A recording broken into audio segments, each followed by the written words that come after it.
Hi everyone, this is Isabel the Shabby Hippie. I hope you're all doing well. Thank you for stopping by.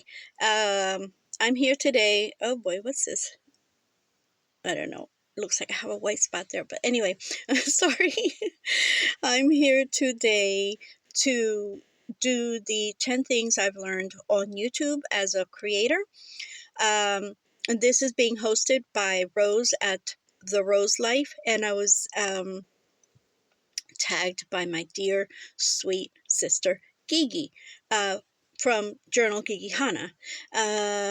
Okay, and then so the first thing I want to talk about is friends, which I imagine a lot of you have talked about this. I've only seen 2 or 3 videos, and I believe those 2 or 3 videos have mentioned friends. But anyway, so yes, so friends. Um, it is amazing. I would have never thought that I would have been able to make such wonderful friends here on YouTube as a creator, or even just as a YouTube watcher. But as a creator, it gets even more special because you can do things together. And it's just amazing, the community that we are in, which is the crafting community.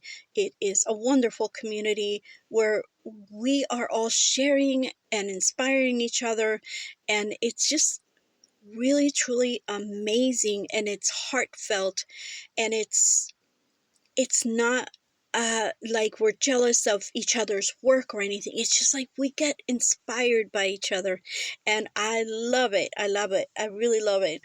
Um, but yeah, so that's one of the things.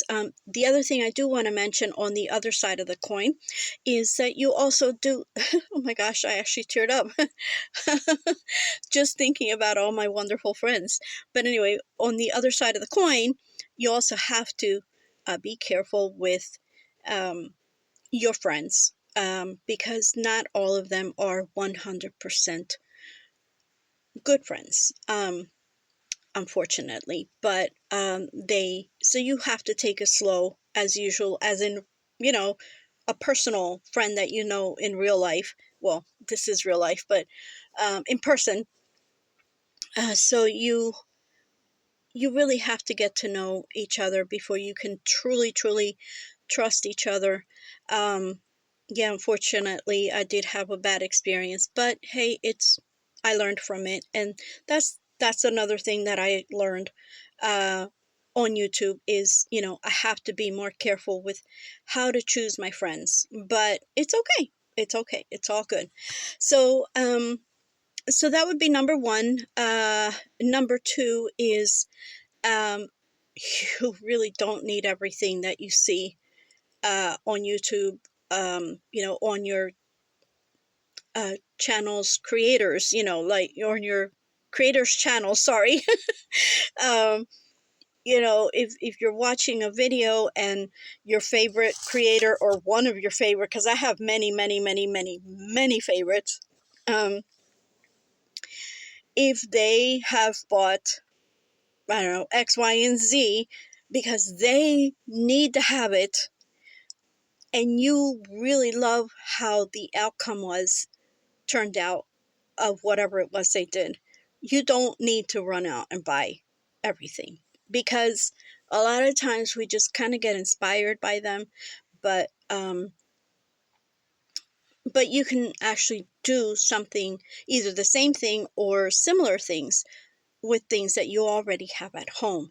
And again, that's not just as a creator, but also as a YouTube watcher. Um, Another thing that, well, number 3 would be, I learned as a creator myself that you can learn to do just about anything with YouTube. I have learned how to make flowers, how to do journals, how to do mini albums. I've learned how to work with jewelry. I've learned I've gotten loads of inspiration to work with wood, which I don't do much anymore. Well, hardly. I am working on a wood project for my daughter, but we'll see how that turns out. But I don't really do it much anymore because of my hands and, all my other issues. And what else? So yes, you can pretty much learn how to do anything, even like work on cars, anything that you really truly need to learn. You can learn it on YouTube. I'm sorry, I'm looking for a tissue. Okay, I got my little box of tissues. So anyway, um, sorry, I have allergies. But anyway, so yeah, that would be 4, right? I'm sorry, looking at my notes. Number 5 is starting a YouTube channel isn't as hard as it seems. All you need to do is do your research. Research for things that you don't know how to do to get started. I mean, because obviously, you know, for example, myself, when I started my YouTube channel, I had to do a lot of research because I'm not tech savvy. But still, here I am. I learned how to do my the YouTube board, which is like if you go into my actual channel, all the way at the top, I learned how to do that. Um, I learned, oh my gosh, I don't know. I learned things I can't remember right now, but yeah, I did learn, and I'm still learning things. So just do your research. It really isn't that hard, but if you are tech savvy, it's so much easier, I'm sure. But that's the only little bad thing about it. And don't be nervous. Well, yeah, easy to say, but it's really, you just have to, I guess, which would be my next thing, is be yourself. Just be yourself. Don't try to imitate anyone. Don't try to um, be someone who you're not. Don't try to be, just be yourself, and it comes natural. If you're trying to do somebody else or be like someone else, then you're going to goof up a lot. Although I do goof up a lot, but it's not because I'm not trying to be myself. It's because I'm cuckoo.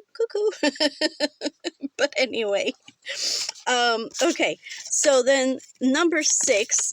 Oh, look at that. I had not numbered the front, but I did number the back. Okay, good for me. So, as a YouTube creator, which I am guilty of not doing, you should maintain some type of schedule as a YouTube creator. So whether it's once a week, once every 2 weeks, once a month, once every day. But if you have a certain schedule going on, I see that it's easier for your followers to keep up with you because they're expecting your video on that excuse me, on that certain day, or time of the week or time of the month. Okay, so for me, unfortunately, as much as I have tried, it's super hard because of all of my family issues, and all of my problems, physical problems, and problems, my daughter's sicknesses and my granddaughters, and it's just too much to try to keep up with. And of course, family still does come first. As much as I love being on YouTube and watching everyone, oh my gosh, I love to watch everyone. I've hardly been able to do that lately. So, but do the best you can to your ability. Try to maintain a schedule. And again, I am totally guilty.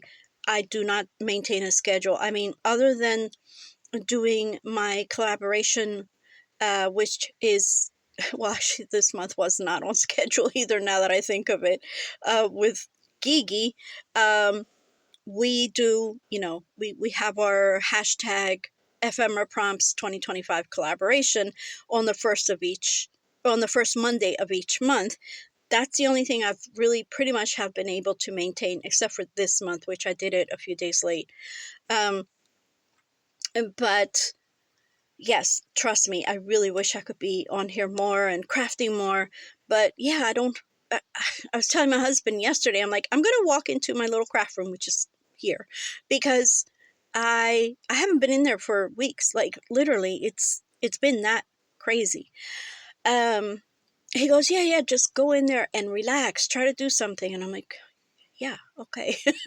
So we'll see. But anyway, okay, so that was number 6. Number 7 is all microphones aren't created equal. Sometimes I've heard people, and making a video, and sometimes it is their fault. They're just like too far away from the microphone or whatever, or they forget to turn on the microphone. Um, uh, but you can barely hear them. And sometimes it's like, whoa, like what just happened? Like, it seems like they're screaming at me and my ears are going boing, boing, boing. It's like, and I have to hurry up and, lower the volume. But a lot of the times it's the actual microphone. So try to have, if you're not doing your videos with a phone, then try to have a good microphone, or at least a decent one, where you can, everyone can hear you. Another thing is, if it's not such a good microphone, then maybe you can try to get it closer to you, which I know is sometimes is hard to do, because I've had the experience where when I was filming with my camcorder, the cable was too short and I just couldn't get it close enough to me. So I had to make an effort to raise my voice because it was too low. So just wanted to, that's one of the things I learned as a creator. Number 8 is all lights aren't created equal either. So, what works for one person doesn't necessarily work for another. Natural light is always going to be your best friend. But sometimes there's too much natural light, especially if your background is white. Sometimes the natural light or overhead lights are so bright that you can barely see what the person is showing, because it's like very light colors on white, and it's like, well, what like, where is it, what is it? But yeah, all lights are not created equal. Sometimes, for example, when I'm here in this is where I film, in my little craft room, the overhead light, if it's nighttime and I turn it on, it makes everything darker. Like, I'm like, what just happened? Like, I just turned on the light, but everything is so much darker in the video. So for me, I have to turn on the light in the room. I have to turn on a little ring light that I have that my daughter gave me. I have to turn on my desk lamp, and I also have this little lamp here that, sorry, but it's a little magnetic one, that I keep here, for when I need the extra lighting. And so and then it gets really hot because you have all these lights surrounding you and you're working, and it gets really hot. But yeah, so all microphones and all lighting are not created equal. So always go back and watch your videos, see if there's anything you can work on to fix certain things.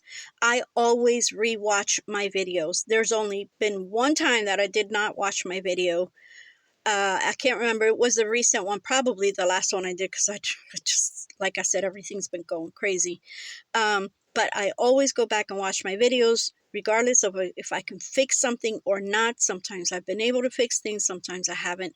But, at least I'll know what I need to work on for any future videos. Also, number 9, you don't need to follow the newest trend. I know that, especially, well, I don't know if it's in all things, but I would think so. But like in the junk journaling community, which is what I do the most of, is if one person does a tutorial on, say, an envelope, for the next month and a half, that's all you see. It's like people doing that same envelope the same way, possibly with even the same type of material. Not always, sometimes they have different materials, but it's the same concept. And it's like, eventually I get tired of seeing, it's like, oh, okay, I already saw this. Even if it was from another creator. And yeah, so following the trend is okay, but you don't always have to follow the trend. So I would say, stick to your own thing. And yes, if you definitely like something that you saw and you really do want to recreate it, that's fine because you want to do it, but not because it's the trend, okay? Not because it's what's out there and everybody's doing it. Well, guess what? Because everyone is doing it, it gets tiring. Well, at least to me. I don't know about you guys, but at least to me it does. Another thing that I've learned as a creator, which would be number 10, is it's okay to say no. As a creator, sometimes we get asked to collaborate,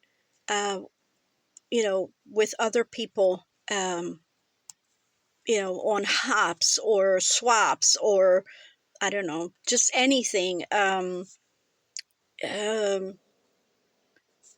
don't know, collaborations that, like Christmas collaborations or Valentine's collaborations, where, you have to spend a certain amount of days collabing, or maybe just 1 or 2 days. But if you can't, if you can't, then it's better to say no, because you don't want to let people down. Now, of course, if you don't know that something is coming up, there's always emergencies. Well, then that's not your fault. You can always talk to the host of the collaborator or collaboration, and I'm sure 99.5% of the time they will understand, and they work around it. But it is okay to say no. Don't feel like you have to say yes all the time. Yes, sometimes you can say yes, or if you can and you really want to do it, go for it. Another thing is, don't say yes just because you don't want to let them down, but then deep inside you really don't want to do it because it's not your thing and it's really making you feel uncomfortable. Then just say, thank you for picking me, or thank you for asking me, but no. Okay? So that is number 10. So that is those are some of the things I've learned. And then, like, I'm not sure if I said it. I did. Yeah, I think I said it. I was tagged by Gigi at Journal Gigi Hana, and I'm going to tag one person. I'm not sure if she's done the collaboration yet, because again, I haven't been able to see everyone's videos. And again, it's okay to say no if she doesn't want to. So I'm going to tag Alma Ticer at Alma Ticer. And I will leave her linked below, as you know. And then, so Alma, it's okay to say no. So if not, if you don't want to do it, and then there's somebody else that does want to do it, go for it. Just do the hashtag. Let's see here. It's called hashtag 10 things I've learned on YouTube as a creator. So thank you, Rose at the Rose Life, for hosting this. Thank you, Gigi, for tagging me. And thank you all for watching. I really love you all. I pray for you all. And I just feel so happy when I see your videos and we interact. I just love it. Thank you all. I love you all, and God bless you. Bye.